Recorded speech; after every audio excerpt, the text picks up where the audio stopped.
বনৌষধিৰ main সম্ৰাট বুলি ক'ব পাৰি। অসমত তেখেতৰ বহুত মানে হেৰি আছে আৰু আমি আজি গ্ৰন্থমেলা লগ পালোঁ পংকজ পাঠক ডাঙৰীয়া। বনৌষধিৰ প্ৰতি ৰাইজৰ কেনেকুৱা সঁহাৰি? বনৌষধিৰ প্ৰতি ৰাইজৰ সঁহাৰি বহুত বাঢ়ি গৈছে আগৰ তুলনাত। আজিকালি মানুহে প্ৰেফাৰ কৰিছে প্ৰথম বনৌষধিয়ে খাব লাগে আৰু যথেষ্ট সমাজত আপোনালোকে দেখিছে আৰু সৰুৰ পৰা ডাঙৰলৈকে সকলো মানুহে বনৌষধিয়ে খায়। এতিয়া আমি এখেতক লগ পালোঁ আৰু লিভাৰ সম্পৰ্কে কৈছে আৰু চুগাৰৰ বিষয়ে অলপ কৈ দিয়ক। বনৌষধিৰ দ্বাৰা কেনেকৈ ভাল পাব পাৰি? চুগাৰৰ কাৰণে আপুনি খাব পাৰে গিলৈ জুচটো বিৰাট ভাল। গিলৈ জুচটো দৈনিক খালে চুগাৰ কমি যায়। আপোনালোকে জগন্নাথ ভূঞা চেনেলটো সকলোৱে 99 জগন্নাথ ভূঞা 99 চেনেলটো সকলোৱে ছাবস্ক্ৰাইব কৰি দিব। তাতে মাজে মাজে মোৰ বিধান পাই থাকিব।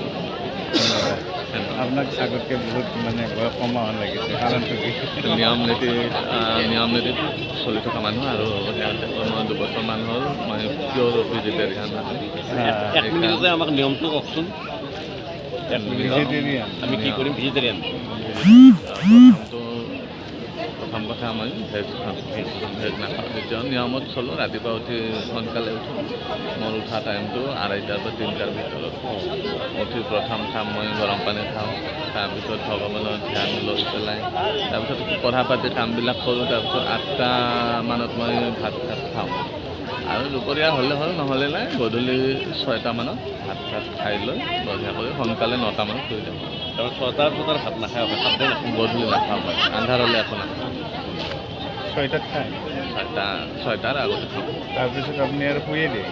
নহয়, অলপ পঢ়া পাতি থাকে। 9টা মানত শুই যাওঁ আৰু 2:30 বজাত উঠা যায়। সঁচাকৈ আপোনাক আজি বহুত ভাল লাগিছে। মানে আগৰ ফটোবিলাকতকৈ আজি মানে বহুত য়ং ল'ৰা লাগিছে।